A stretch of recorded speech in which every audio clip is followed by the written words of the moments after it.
నమస్తే, welcome to Suman TV. నేను మీ anchor Usha. 12 రాశులకు సంబంధించి ఆగస్టు మాసం ఏదైతే ఉందో అడుగుతూ ఉంటుంటారు ప్రతి ఒక్కరు. మా రాశి వారికి ఏ విధంగా ఉండబోతుంది, ప్రత్యేకించి ఏ ఏ జాగ్రత్తలు వహించాలి, ఎటువంటి జాగ్రత్తలు తీసుకుంటే మంచిది అని, మరి 12 రాశులకు సంబంధించి ఏ విధంగా ఉండబోతుంది ఏంటి అన్న విషయాల గురించి సురేష్ గారిని అడిగి తెలుసుకుందాం. నమస్తే సురేష్ గారు. నమస్కారం అండి ఉషా గారు. కన్యా రాశి వారికి మనం చూసుకుంటే ఆగస్టు మాసాంతం ఏ విధంగా ఉండబోతుంది అంటారు? ప్రత్యేకించి ఏ విషయాల్లో జాగ్రత్తలు వహించాలి? సో మహర్షులు మనకిచ్చిన గొప్ప జ్ఞానం అండి జ్యోతిష శాస్త్ర జ్ఞానం. ఎందుకంటే మనిషి ధర్మార్థ కామ మోక్షాల యొక్క అతని యొక్క ఫస్ట్ ప్రయారిటీ జీవితంలో జన్మెత్తిన తర్వాత. అయితే ఇవి సాధించడానికి చాలా అవరోధాలు కలుగుతూ ఉంటాయండి, చాలా అడ్డంకులు కూడా ఉంటాయి అన్నమాట. అయితే ఆ అడ్డంకులు తొలగించుకొని అనుకున్న విధంగా అన్ని సాధించుకోవటానికి ఈ జ్యోతిష శాస్త్రం అనేది మనకు ఒక చుక్కాణిలాగా యూజ్ పడి చాలా ఉపయోగపడుతుందండి. ఈ విధంగా మనం చూసుకుంటే కనుక ఆగస్టు 2024 వాళ్ళకి కన్య రాశి వాళ్ళకి ఎలా ఉందో మనం చూద్దాం.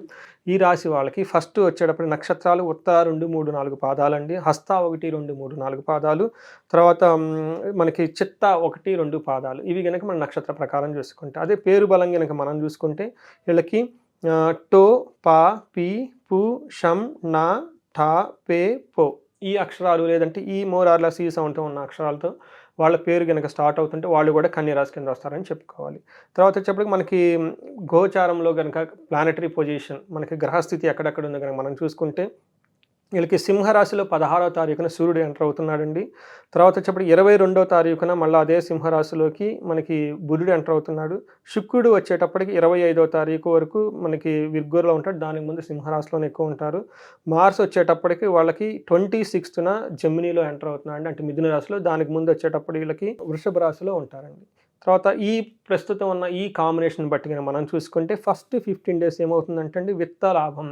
వీళ్ళకి ధనం వల్ల లాభం కలుగుతుంది సూర్యుని వల్ల. కుజుని వల్ల దేహ రుజుం, అంటే శరీరంలో ఎక్కడో బాధలు పడే అవకాశం ఎక్కువ ఉంది.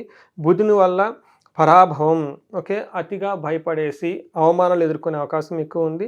శుక్రుని వల్ల అర్ధప్రాప్తి. చూసుకుంటే మనకి ధనలాభం బాగుందండి, శరీరంలో కొంచెం హెల్త్ ప్రాబ్లమ్స్, తర్వాత అవమానాలు జరిగే అవకాశం ఎక్కువ ఉందని మనం సూక్ష్మంగా చెప్పుకోవాలి. కానీ అదే తర్వాత మనకి 15 డేస్ వచ్చేటప్పటికి ధనచ్ఛేదం సూర్యుని వల్ల, శుభం, తర్వాత బాధ వచ్చేటప్పటికి కుజుని వల్ల, తర్వాత అర్ధక్షయం ధనాన్ని కోల్పోవటం బుధుని వల్ల, తర్వాత వచ్చేటప్పటికి అఖిల విషయ భోగం అది మనకి శుక్రుని వల్ల. ఇవి విషయాలు వచ్చేటప్పటికి మనకి సెకండ్ 15 డేస్లో మనకి అలా ఉంటుందని చెప్పుకోవాలంటే. మన డీటెయిల్స్ కనుక చూస్తే ఎలా ఉంటుందంటే అండి, సూర్యుడు వచ్చేటప్పటికి 12వ ఇంట్లో ఉన్నాడండి. అది అంత మంచి స్థానం అయితే కాదు.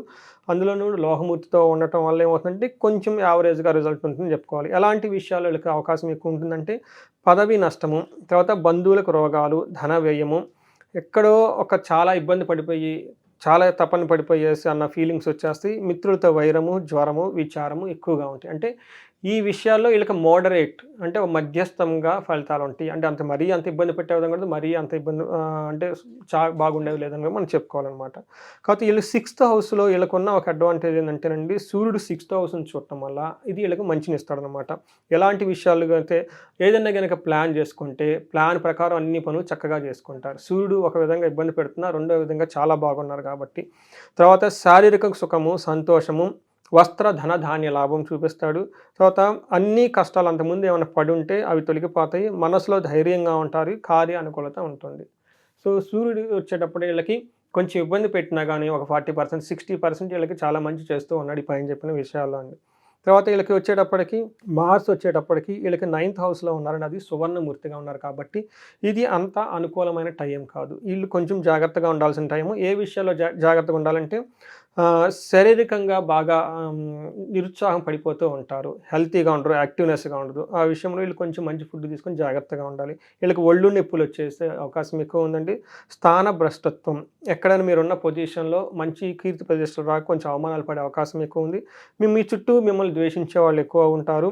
తర్వాత ప్రయాణాలు కనుక ఏదైనా చేస్తే ఆ ప్రయాణాల ద్వారా వాళ్ళకి ఉపయోగం ఉండదు. తర్వాత అవమానాలు, ఆర్థిక కష్టాలు, పరాభవము, బలహీనతలు ఇవన్నీ చుట్టుముట్టే అవకాశం ఎక్కువ ఉంది. కాబట్టి ఇది కూడాను 15 డేస్ ఎక్కువ ఉండే అవకాశం ఎక్కువ ఉంది కాబట్టి అండి ఈ 15 డేస్ జాగ్రత్తగా ఉండాలండి వీళ్ళు. తర్వాత వచ్చేటప్పటికి వీళ్ళకి దృష్టి వచ్చేటప్పటికి 12వ హౌస్లో ఉండకపోయినా అనవసరమైన గొడవలు, బంధువులతో ద్వేషము, ఖర్చు ఎక్కువ అవుతుందండి.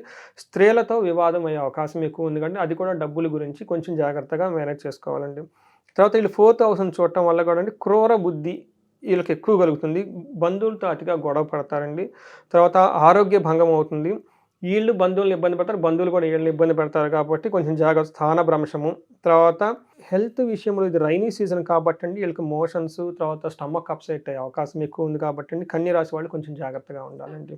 తర్వాత మనకి శుక్రుడికి వీళ్ళకి 12వ ఇంట్లో ఉండటం వల్ల ఇది కూడా మంచి పొజిషన్ కాదండి. వీళ్ళకి దొంగలు పడేసి వీళ్ళ దగ్గర డబ్బులు దోచుకునే అవకాశం ఎక్కువ ఉంది కాబట్టి జాగ్రత్తగా పెట్టుకోవాలండి. జ్యువెలరీ కానీ, ఇది పండగ సీజన్ కాబట్టి అండి మనం జనరల్గా బయటకు తెస్తాం కాబట్టి ఏదైనా ఖరీదైన వస్తువులు ఉంటే చాలా జాగ్రత్తగా పెట్టుకోవాలి. తర్వాత అధిక వ్యయము, ఇవి ధనలాభం కూడా చూపిస్తుందండి.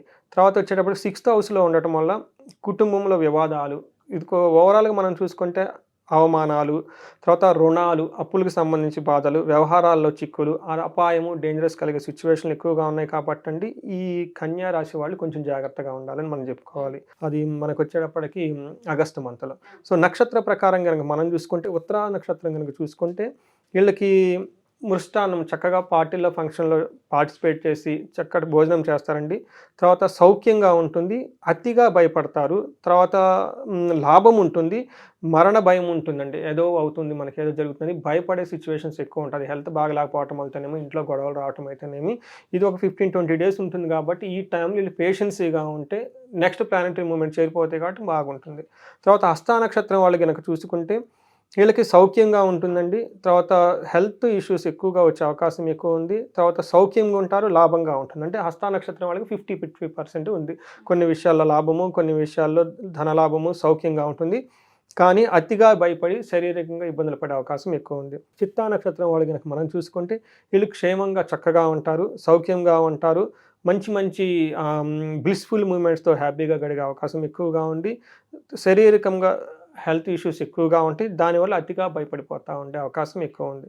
ఇది మనం కన్య రాశి వాళ్ళ కనుక చూసుకుంటే ఆగస్టు మంత్ 2024 సంబంధించిన వాళ్ళ రాశి ఫలాలు. సో చాలామంది రాశి ప్రకారం ఎప్పుడైతే జాతకం వాళ్ళు చెప్తూ ఉంటామో మీరు చెప్పినట్టుగా కొన్నిసార్లు జరగట్లేదు అంటే మాకు అంత గ్రహాలు అనుకూలించినప్పటికీ కూడా జీవితంలో ప్రాక్టికాలిటీలో కొంత ఇబ్బందులు చూస్తున్నామని అంటూ ఉంటారు. కొంతమంది వివాహం లేటుగా అవుతుంది, ఒకసారి కలవాలి అనుకుంటున్నాం, జాతక రీత్యా అసలు ఏం చేస్తే మంచిదో తెలుసుకోవాలనుకుంటున్నాం అని అడిగే వాళ్ళు ఉంటుంటారు. అటువంటి వాళ్ళకి అపాయింట్మెంట్ కావాలి అనుకున్నా, ఒకసారి జాతకం చూపించుకోవాలి అనుకున్నా, కనకదార హోమంలో కనుక వాళ్ళు అటెండ్ అవ్వాలి అనుకున్నా ఏ విధంగా సార్? సో ఉషా గారు 3 ముఖ్యమైన విషయాలు. ఒకటి, మన మహర్షులు ఇచ్చిన ఈ జ్ఞానాన్ని అందరికీ చేరాలి, ప్రతి ఇంట్లో ఒక వేదిక ఆస్ట్రాలజర్ ఉండాలనే ఉద్దేశంతో ఒక కోర్స్ పెట్టామన్నమాట. మోస్ట్ ఆథెంటిక్గా కోర్స్, అది చాలా సింపుల్గా జ్యోతిషాస్త్రం నేర్చుకునేది. రెండోది, మీరు చెప్పినట్టు దోషంలో జాతకంలో దోషాలు ఉంటాయి, ఉండి ఇబ్బందులు పడితే ఓకే, నో ప్రాబ్లం. కొంతమంది జాతకం బాగుండి ఇబ్బందులు పడుతూ ఉంటారు, అలాంటి వాళ్ళు ఎక్కడో ఏదో ప్రాబ్లం జరిగి ఉంటుంది. మనకి జ్యోతిష శాస్త్రం ప్రకారం, ఓకే, వేదాల ప్రకారం, వాళ్ళకి మంత్రశాస్త్రం ప్రకారం మనకి గైడెన్స్ ఇచ్చేయచ్చు. సో దట్ ఏంటంటే బాధలు పడకుండా జీవితాన్ని హ్యాపీగా నడుపుతారు. మూడోది, మీరు చెప్పినట్టు ముఖ్యంగా ఈ రోజుల్లో ఎవరి నోట చూసుకున్నా కానీ ధనము ధనము ధనము, అలానే ధనం సంపాదించడమే అదృష్టం అండి. ఓకే, మనం ఫస్ట్ మన మహర్షులు ఇచ్చింది ఏంటంటే ఆయుష్ ఉండాలి, ఆరోగ్యం ఉండాలి, తర్వాత ధనం ఉండాలి. ధనం సంపాదించకపోతే ఇంక నువ్వేం చేస్తావు, సంసారాన్ని నిలబడుకుంటావు, బిల్లు అసలు ఎలా లైఫ్ అవుతుందండి. తర్వాత మనకి గృహస్థ ధర్మంగా ఉన్నప్పుడు, గృహస్థ ధర్మాన్ని పాటించినప్పుడు గృహస్థులకి చాలా రెస్పాన్సిబిలిటీ ఉంటుంది. పిల్లలు ఉంటారు, పెద్దవాళ్ళు ఉంటారు, సన్యాసులు ఉంటారు, సంసారాలు ఉంటారు, గుళ్ళు ఉంటాయి, గోపుర, ఇవన్నిటిని తీసుకోవాల్సిన బాధ్యత సంసారదేనండి. వాళ్ళకి ధనం చాలా ఇంపార్టెంట్. ఎవరైనా గనక ధనానికి ఎలాంటి ఇబ్బంది పడుతుందో కానీ మన గనక కన్సల్ట్ అయితే ఈ కనకదార అన్న ఈ ప్రోగ్రామ్ ద్వారా వాళ్ళు మొత్తం డయాగ్నోస్ చేసి అసలు ఏం ప్రాబ్లం ఎందుకు వస్తుంది చేసి మనకి పరిహారాలు చేసి వాళ్ళకి 3 to 6 monthsలో ఆగిపోయిన ధన ప్రవాహాన్ని మొత్తం మళ్ళీ వెనక్కి తీసుకొని రావచ్చు. ఎక్కడైనా లాక్ అయ్యేంటి విషయాలు మనకు గైడెన్స్ ఇస్తే వాళ్ళకి వెంటనే వచ్చేస్తాయి. మనం చాలామంది చూపించుకొని ఎంతమంది మెసేజ్లు పెడుతున్నారు, చాలా ఫీడ్బ్యాక్ కూడా వస్తుంది. సో ఈ అవకాశాన్ని సద్వినియోగం తెలుసుకోవాలండి. ఒక మన మహర్షులు ఇచ్చిన జ్ఞానాన్ని, మంత్రస్థానం ఇచ్చిన కానీ, వేదాలు ఇచ్చిన వాటిని తెలుసుకొని ఆథెంటిక్ పీపుల్ ద్వారా చేసుకుంటే బాగుంటుంది. తప్పకుండా sir. Thank you sir, thank you so much. So ఎవరైనా సరే సురేష్ గారిని కనుక జాతక రీత్యా ఒకవేళ కలవాలి అనుకున్నా, మీ జాతకాన్ని చూపించుకోవాలి అనుకున్నా, అండ్ దాంతోపాటు ఆర్థిక ఇబ్బందులతో ఎవరైతే సతమతమవుతూ ఉన్నారో వాళ్ళందరూ దాని నుంచి బయటపడాలనుకుంటే కనకదార హోమం చాలా పెద్ద ఇంపాక్ట్ని క్రియేట్ చేస్తూ ఉంటుంది మీ జీవితాల్లో. సో హోమానికి సంబంధించిన డీటెయిల్స్ తెలుసుకోవాలి అనుకున్నా కింద స్క్రోల్ అవుతున్న కాంటాక్ట్ నెంబర్ని కాంటాక్ట్ చేస్తే సురేష్ గారి మీకు పూర్తి వివరాలు అందిస్తారు. Thank you. సుమన్ టీవీలో మీ పర్సనల్ అండ్ బిజినెస్ ప్రమోషన్స్ కోసం కింది నెంబర్కి కాంటాక్ట్ చేయండి.